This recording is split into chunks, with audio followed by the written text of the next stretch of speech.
শান্তি।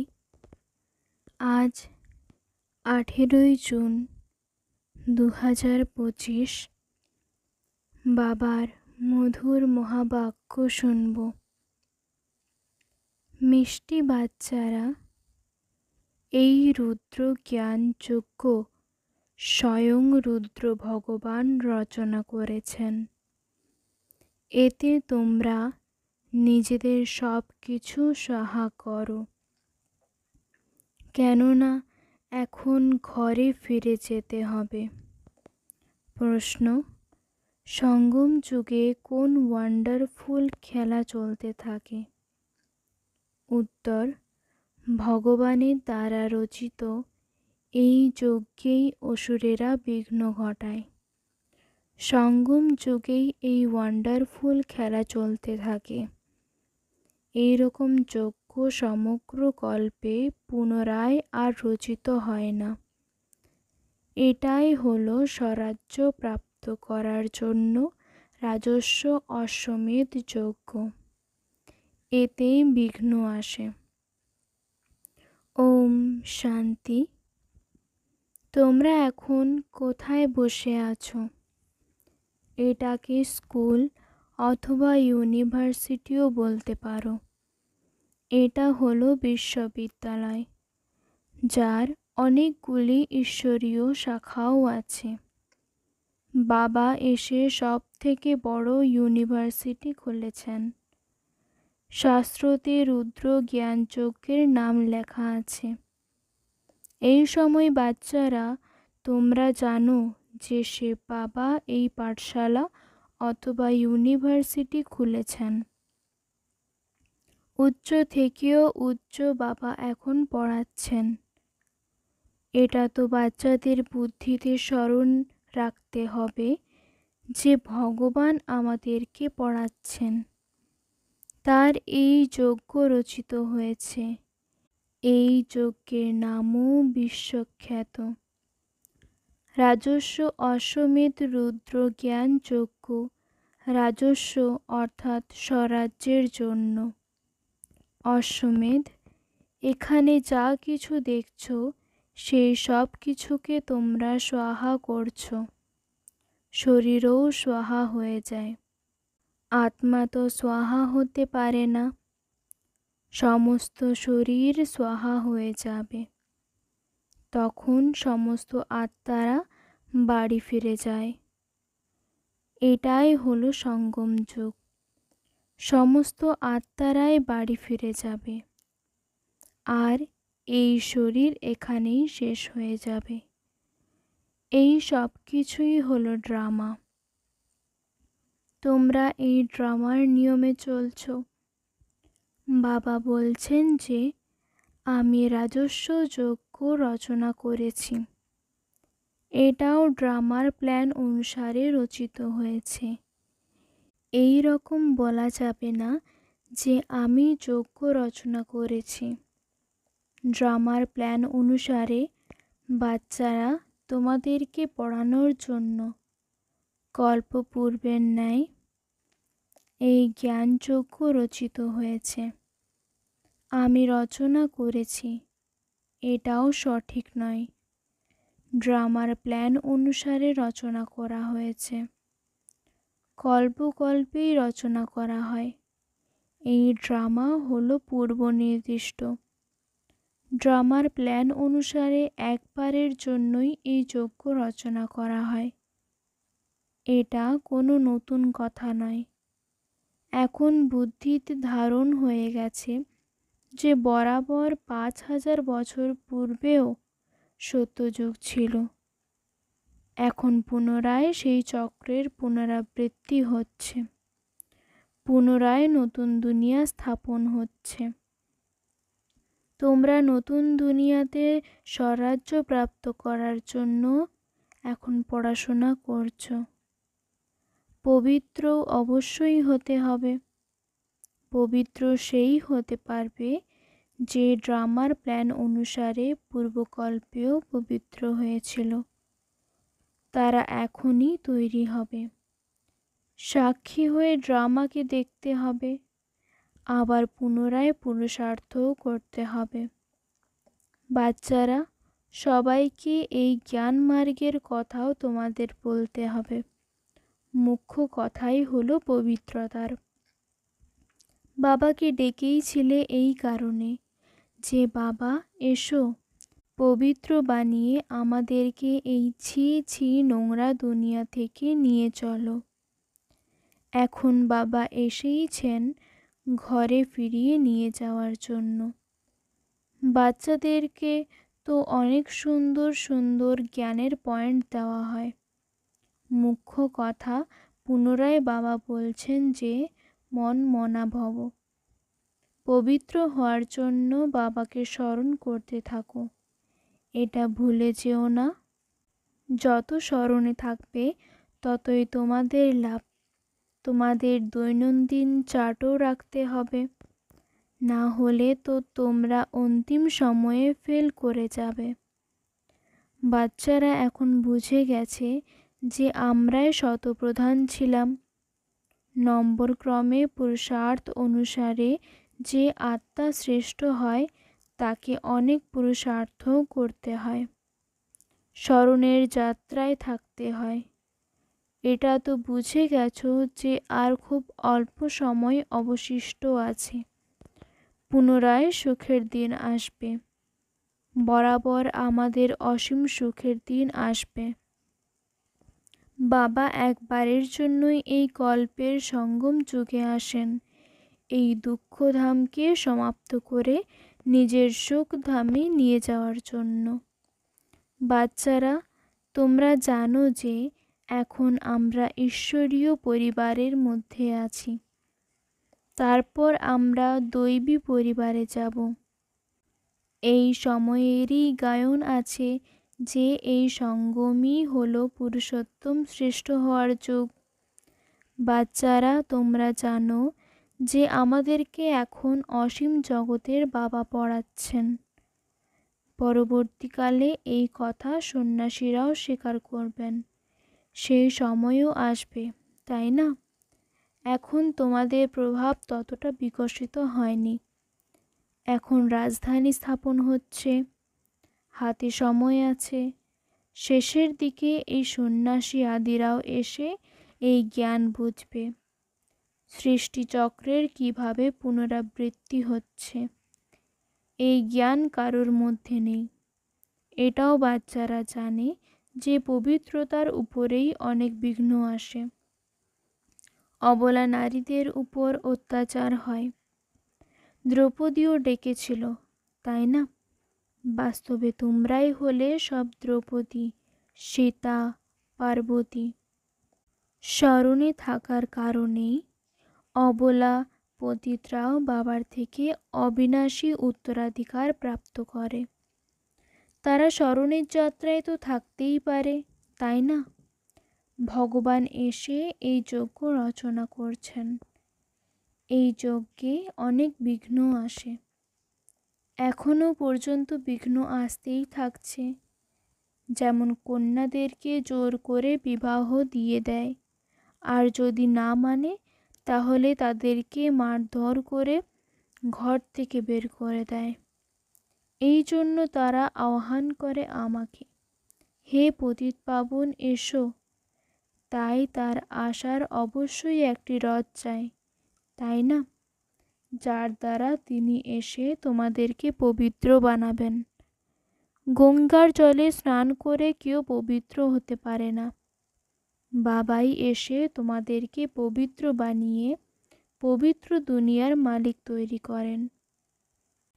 তোমরা দেখছো যে এই পতিত দুনিয়ার বিনাশ সামনে অপেক্ষা করছে।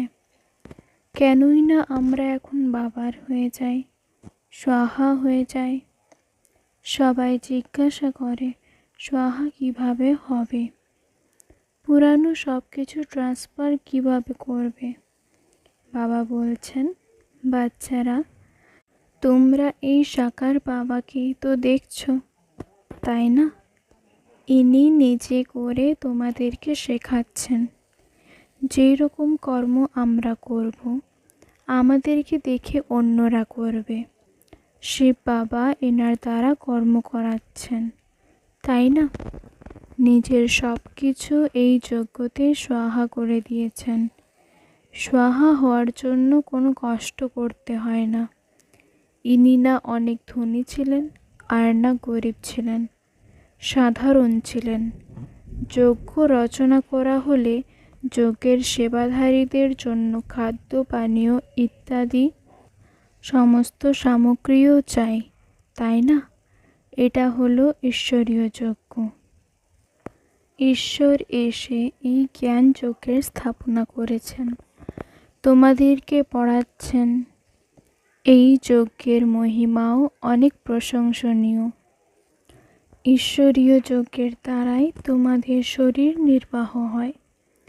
যে নিজেকে সমর্পিত মনে করে, বলে আমি হলাম নিমিত্ত, এই সব কিছু হলো ঈশ্বরের, আমি শিব বাবার যজ্ঞ থেকে ভোজন করছি, এটাই হলো বোঝার বিষয়, তাই না? এখানে তো এমন নয় যে সবাইকে এসে বসে যেতে হবে। এনাকে অর্থাৎ ব্রহ্মা বাবাকে উদাহরণ হিসাবে তো দেখেছ কিভাবে সব কিছুকে স্বাহা করেছেন। বাবা বলছেন যে যে রকম কর্ম এখানে ইনি অর্থাৎ ব্রহ্মা বাবা করেন, এনাকে দেখে অন্যরাও এসেছে, অনেকে স্বাহা হয়েছে। যে যে স্বাহা হয়েছে তারা নিজেদের অবিনাশী উত্তরাধিকার প্রাপ্ত করেছে। বুদ্ধির দ্বারাও বোঝা যায় যে আত্মা তো চলে যাবে, বাকি এই শরীর আদি সব কিছুই এখানেই বিনাশ হয়ে যাবে।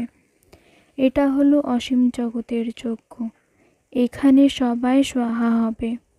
বাচ্চারা তোমাদেরকেই বোঝানো হয় যে কিভাবে বুদ্ধির দ্বারা স্বাহা হয়ে মোহমুক্ত হতে হয়। এটাও জানো যে এই সব সামগ্রী জ্বলে পুড়ে ছাই হয়ে যাবে। কত বড় এই যজ্ঞ, সেখানে অর্থাৎ সত্যযুগে তো আর কোনো জ্ঞানযজ্ঞ রচনা করা হবে না, না কোনো উপদ্রব হবে। এই সব এখানকার যে ভক্তিমার্গের অনেক যজ্ঞ হয় সেই সব শেষ হয়ে যাবে।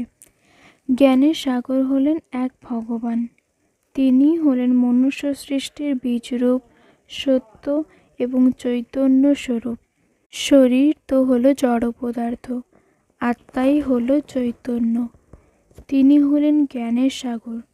বাচ্চারা তোমাদেরকে এখন জ্ঞানের সাগর বসে পড়াচ্ছেন। তারা তো কেবল গান করতে থাকে আর তোমাদেরকে বাবা সমস্ত জ্ঞান শোনাচ্ছেন। জ্ঞান তো বেশি কিছু নয়, বিশ্বের এই চক্রের কিভাবে পুনরাবৃত্তি হয় এটাই কেবল বোঝাতে হবে। এখানে বাবা স্বয়ং তোমাদেরকে পড়াচ্ছেন। তিনি বলেনি যে আমি সাধারণ শরীরে প্রবেশ করি। ভাগীরথ বিশেষভাবে খ্যাত অবশ্যই মানুষই হবেন, যার মধ্যে স্বয়ং বাবা এসেছেন। তার তো একটাই নাম চলে আসছে, শিব, আর অন্য সকলের নাম পরিবর্তন হতে থাকে। এনার অর্থাৎ শিব বাবার নাম পরিবর্তন হয়নি, তবে ভক্তিতে অনেক নাম রেখে দিয়েছে। এখানে তো হলেন শিব বাবা। শিব বাবাকে কল্যাণকারী বলা হয়ে থাকে। ভগবানই এসে নতুন দুনিয়া স্বর্গ স্থাপন করেন, তাই তিনি হলেন কল্যাণকারী, তাই না? তোমরা এখন জেনে গেছো যে ভারতেই স্বর্গ ছিল, এখন নরক হয়ে গেছে, পুনরায় স্বর্গ অবশ্যই হবে। এই যুগকেই বলা হয় পুরুষোত্তম সঙ্গম যুগ। যখন বাবা নৌকার মাঝি হয়ে তোমাদেরকে এই পাড় থেকে ওই পাড়ে নিয়ে যান, এটাই হলো পুরনো দুঃখের দুনিয়া। পুনরায় অবশ্যই নতুন দুনিয়া হবে। ড্রামা অনুসার যার জন্য তোমরা এখন পুরুষার্থ করছো, বাবার স্মরণেই বারে বারে ভুলে যাও। এর মধ্যেই পরিশ্রম আছে। বাকি তোমাদের দ্বারা যা কিছু বিকর্ম হয়েছে তার শাস্তিস্বরূপ কর্মভোগ রূপে তোমাদেরকে ভুগতেই হবে। কর্মভোগ অন্ত পর্যন্ত ভুগতেই হবে, সেখানে ক্ষমা হবে না। এই রকম নয় যে বাবা ক্ষমা করো, ক্ষমা ইত্যাদি কিছুই হবে না। ড্রামা অনুসারে সব কিছু হতে থাকবে। এখানে ক্ষমা আদির কোনো কথাই নেই। হিসেব নিকেশ সমাপ্ত করতেই হবে। তমপ্রধান থেকে শতপ্রধান হতেই হবে। তার জন্যই এখন শ্রীমত প্রাপ্ত হচ্ছে। শ্রী শ্রী শিব বাবার শ্রীমতের দ্বারা তোমরা শ্রী তৈরি হচ্ছ। উচ্চ থেকেও উচ্চ বাবা তোমাদেরকে উচ্চ বানাচ্ছেন। তোমরা এখন তৈরি হচ্ছ। এখনই তোমাদের স্মরণে এসেছে যে বাবা কল্পে কল্পে এসে আমাদেরকে পড়ান।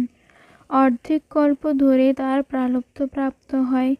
সৃষ্টিচক্রের কিভাবে পুনরাবৃত্তি হয় এই জ্ঞানের দরকার থাকে না। কল্পে কল্পে একবারের জন্য এসে বাবা বলে দেন যে এই সৃষ্টিচক্রের কিভাবে পুনরাবৃত্তি হয়। তোমাদের কাজই হলো পড়া আর পবিত্র হওয়া। স্মরণের যাত্রায় থাকতে হবে। বাবার হয়ে আর পবিত্র যদি না হও তবে 100 গুণ শাস্তি ভোগ করতে হবে। নামই বদনাম হয়ে যাবে। বলাই হয় যে সদ্গুরুর নিন্দুক কোনো পদ প্রাপ্ত করতে পারবে না। সাধারণ মানুষেরা এটা জানেই না যে ইনি কে। সত্য বাবাই হলেন সদ্গুরু, সৎ শিক্ষক, তাই না? তিনি তোমাদেরকে এখন পড়াচ্ছেন। তিনি আবার তোমাদের সদ্গুরু। যেরকম বাবা হলেন জ্ঞানের সাগর, তোমরাও জ্ঞানের সাগর হলে, তাই না? বাবা তো তোমাদেরকে সমস্ত জ্ঞান দিয়ে দিয়েছেন যে আত্মা কল্প পূর্বে যতটা জ্ঞান ধারণ করছিল ততটাই ধারণ করবে। পুরুষার্থ করতে হবে। কর্ম ছাড়া কেউ থাকতে পারবে না। অনেকেই হঠযোগ আদি করতে থাকে, সেসবও হলো কর্ম, তাই না? সেটাও হলো এক ধরনের ব্যবসা, জীবিকা পালনের জন্য। নাম হয়, অনেক টাকাও প্রাপ্ত হয়। তারা আবার জলের উপর দিয়ে, আগুনের ওপর দিয়ে হেঁটে যেতেও পারে, কেবলমাত্র উঠতে পারে না। ওড়ার জন্য তো পেট্রোল আদি চাই, তাই না? কিন্তু এর দ্বারা তো কিছু লাভ হয় না, পবিত্র তো হতে পারে না। বিজ্ঞানীদের মধ্যেও প্রতিযোগিতা হয়, তাদের হলো বিজ্ঞানের প্রতিযোগিতা, আর তোমাদের হলো সাইলেন্সার। সবাই শান্তি প্রার্থনা করে। বাবা বলেন যে শান্তি তো হলো তোমাদের স্বধর্ম। নিজেকে আত্মা মনে করো। নিজেদের ঘরে ফিরে যেতে হবে, শান্তিধামে। এটা হলো দুঃখধাম। আমরা শান্তিধাম থেকে পুনরায় সুখধামে আসব। এই দুঃখধামের এখন বিনাশ হয়ে যাবে। এটাই খুব ভালোভাবে ধারণ করে অন্যদেরকেও ধারণ করাতে হবে। আর অল্প কয়েকদিন অবশিষ্ট আছে। লৌকিকে তো তারা পড়াশোনা করে পুনরায় শরীর নির্বাহ করার জন্য অনেক পরিশ্রম করে। ভাগ্যবান বাচ্চারাই শীঘ্র নির্ণয় করতে পারে যে আমাকে কোন পড়া পড়তে হবে। ওই লৌকিক পড়াশোনা থেকে কি প্রাপ্ত হয়, আর এই অলৌকিক পড়াশোনা থেকে 21 জন্মের প্রারব্ধ তৈরি হয়। তাই এই চিন্তা করতে হবে যে আমাকে কোন পড়াশোনা করতে হবে। যে আত্মার অসীম জগতের বাবার থেকে অবিনাশী উত্তরাধিকার প্রাপ্ত করার ইচ্ছা থাকবে, সে এই অসীম জগতের পড়াশোনা করতে শুরু করে দেবে। কিন্তু ড্রামার প্ল্যান অনুসারে কারো ভাগ্যতে না থাকলে তো সে ওই লৌকিক দুনিয়ার পড়াশোনাতেই আটকে থাকবে। এখানকার এই পড়া তো পড়বেই না, বলে যে সময় পায় না। বাবা জিজ্ঞাসা করেন, কোন জ্ঞান সব থেকে ভালো? ওখান থেকে কি প্রাপ্ত হবে আর এখান থেকে কি প্রাপ্ত হবে? তারা বলে যে বাবা, লৌকিক পড়াশোনা করে বিশেষ কিছু প্রাপ্ত হয় না, অল্প একটু পড়ে টাকা উপার্জন করব। এখানে তো ভগবান পড়াচ্ছেন, তোমাদেরকে পড়াশোনা করে তো রাজপদ প্রাপ্ত করতে হবে, তাই বিশেষ মনোযোগ কোন বিষয়ের উপর দিতে হবে। কেউ কেউ তো বলে বাবা, সেখানকার কোর্স সম্পন্ন করে তারপর আসব। বাবা বুঝে যান যে এর ভাগ্যে নেই, ভবিষ্যতে কি হতে চলেছে সেটা আর কিছুদিন পরেই দেখতে পাবে। তারা বোঝে যে শরীরের উপর কোনো ভরসা নেই, তাই অবিনাশী উপার্জন করতে লেগে যেতে হবে। যার ভাগ্যে আছে সেই নিজের ভাগ্য তৈরি করবে, সম্পূর্ণ মনোযোগ সহকারে পড়বে। আমি তো বাবার থেকে অবিনাশী উত্তরাধিকার প্রাপ্ত করেই ছাড়ব। অসীম জগতের বাবা আমাদেরকে রাজস্ব দিতে এসেছেন, তাই কেনই না এই এক অন্তিম জন্মে আমরা পবিত্র হব না। এত অনেক বাচ্চারা পবিত্র থাকে, তারা মিথ্যা বলে কি? সবাই পুরুষার্থ করছে, পড়াশোনা করছে, তবুও বিশ্বাস করে না। অসীম জগতের বাবা আসেনি তখন যখন পুরানো দুনিয়াকে নতুন বানানোর সময় হয়। পুরানো দুনিয়ার বিনাশ তো সামনে দাঁড়িয়ে আছে, এটা একদম পরিষ্কার। সময়ও একদম সঠিকভাবে এগোচ্ছে। এখন অনেক ধর্মও আছে, সত্যযুগে হলোই এক ধর্ম। এটাও তোমাদের বুদ্ধিতে আছে। তোমাদের মধ্যেও অনেকেই আছে যারা নিশ্চয়কে পাকাপাকিভাবে ধারণ করেছে। আরে, নিশ্চয় করার জন্য সময় লাগে কি? শরীরের উপরে কোনো ভরসা নেই, তাই অল্প একটুও এই সুযোগ হাতছাড়া করা উচিত নয়। কারোর ভাগ্যে না থাকলে তো তাদের বুদ্ধিতে কিছুই ধারণা হবে না। আচ্ছা, মিষ্টি মিষ্টি হারানিধি বাচ্চাদের প্রতি মাতা পিতা বাপদাদার স্মরণে স্নেহ সুমন আর সুপ্রভাত। আত্মাদের পিতা তার আত্মারূপী বাচ্চাদেরকে জানাচ্ছেন নমস্কার। আমরা আত্মারূপী বাচ্চারা আমাদের আত্মাদের পিতাকে জানাচ্ছি স্নেহ সুমন আর সুপ্রভাত। নমস্কার, নমস্কার, নমস্কার। ধন্যবাদ বাবা, ধন্যবাদ।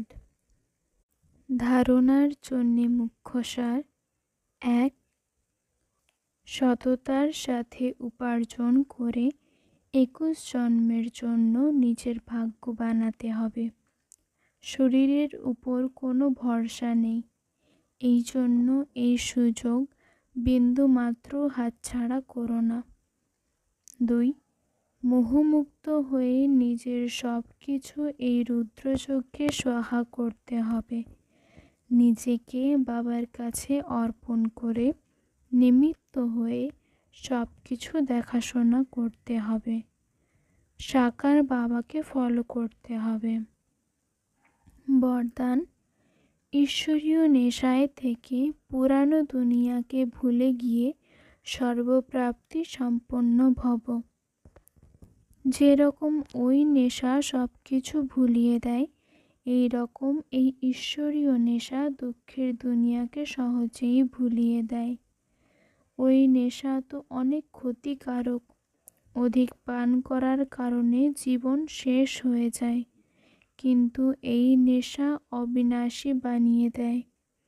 যারা সদা ঈশ্বরীয় নেশাতে মত্ত থাকে তারা সর্বপ্রাপ্তি সম্পন্ন হয়ে যায়। এক বাবা, দ্বিতীয় কেউ নেই, এই স্মৃতি নেশা চড়িয়ে দেয়। এই স্মৃতির দ্বারা সমৃদ্ধি এসে যায়। স্লোগান: একে অপরকে কপি করার পরিবর্তে বাবাকে কপি করো। অব্যক্ত ইশারা: আত্মিক স্থিতিতে থাকার অভ্যাস করো, অন্তর্মুখী হও। যারা অন্তর্মুখী থাকে তারাই প্রত্যেক জ্ঞানরত্নের গভীরে যেতে পারে। জ্ঞানের প্রত্যেক পয়েন্টের রহস্য কী আর কোন সময় কোন বিধির দ্বারা তাকে কার্যে বা সেবাতে লাগাতে হবে, এইভাবে তার উপর মনন চিন্তন করে সেই রহস্যের রসে চলে যাও, তাহলে নেশার অনুভূতি করতে পারবে। আচ্ছা, ওম শান্তি।